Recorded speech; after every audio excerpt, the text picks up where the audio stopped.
When we hear Russian Revolution, we think about destruction, decimation, obliteration. We don't think in terms of continuities, reproduction, and resilience. When I found an archive about a large merchant family on the Volga, their lives, and then what happened to them after the revolution, that was just mind-boggling. It completely changes how we look at the communist experience.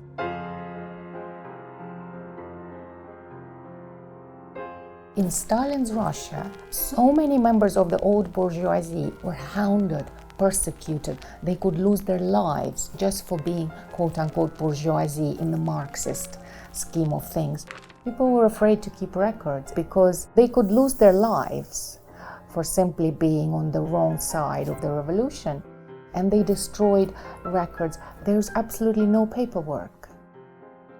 The only reason why this archive was preserved is because people who stayed in Russia in the 1920s and 1930s were sending to the part of the family who emigrated to America. That's why this archive is amazing, because it gives us the rich texture and the context of how people survive.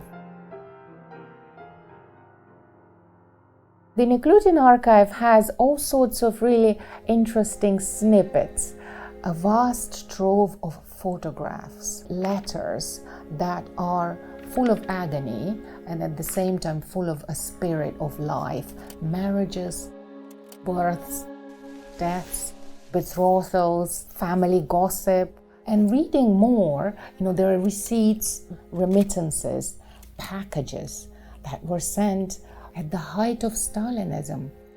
Of course, even within that family, there were people who were sent to the Gulag, there were people who were executed. But my book calls attention to the values that these people preserved and how it would be erroneous for us to call these people Soviet people. This is an untold story. This is an untold story about the Russian middle class. We all know about the Tsars. We all know about the collectivized peasantry. We know about repressions in the gulags. We know almost nothing about merchants, mishani, clergy. We think they simply disappeared. But one insight from my book is people don't simply disappear.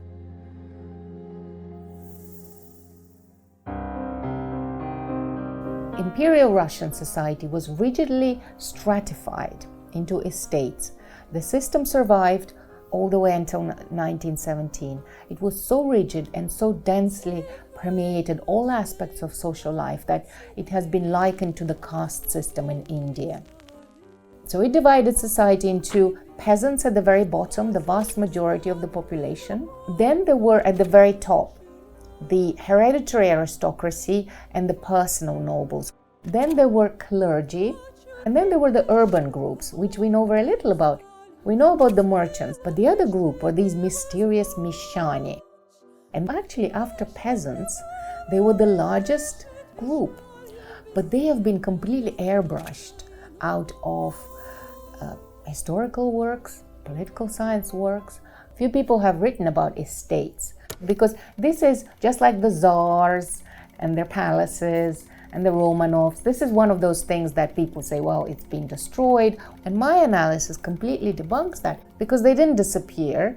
And when the Bolsheviks came to power and they had to fulfill their fantastical proclamations about building a new society, industrializing the country, elevating it out of the depths of illiteracy and poverty, guess who they had to work with?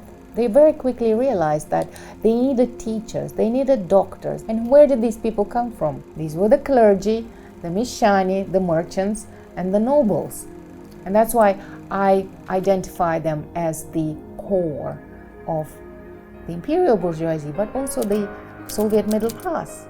My book is a cautionary tale that shows us that even in the greatest leveling experiments of the 20th century, the structures of inequalities are extremely resilient, because people transmit values within families. You can take away somebody's palace or make them pay more taxes. You cannot take away their human capital, their knowledge, their values. You cannot simply take it away from one person and give it to another one. And this is the crux of what I'm finding. This is not something that policymakers would like to hear, because it precludes easy and facile solutions to dealing with inequality.